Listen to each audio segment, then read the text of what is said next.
Welcome to the Slop Farm. Enjoy the video. You begin by preparing the controller and console. Put fresh AA batteries or a charged Play and Charge kit into the remote and make sure the Xbox 360 is powered to the dashboard. Once done, if you plan to use a wired connection, plug the USB cable into a front or rear port. The controller will initialize immediately.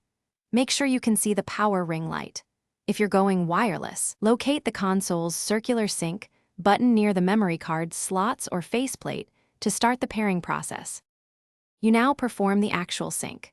Press the small sync button on the console, then press and hold the sync button on the top of the controller for 3-5 seconds. Once you see the ring LED flash, it's attempting to pair.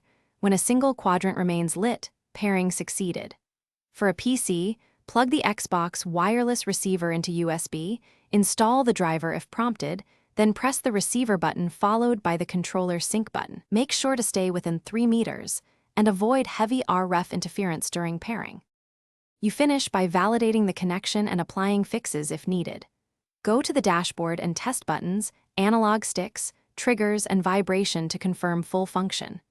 If something feels off, make sure your console and controller firmware are updated in system settings. Updates often resolve odd input behavior. If pairing fails, replace batteries, reboot the Xbox 360, and try syncing again. Alternatively, plug in with USB to verify the controller itself, because wired connection.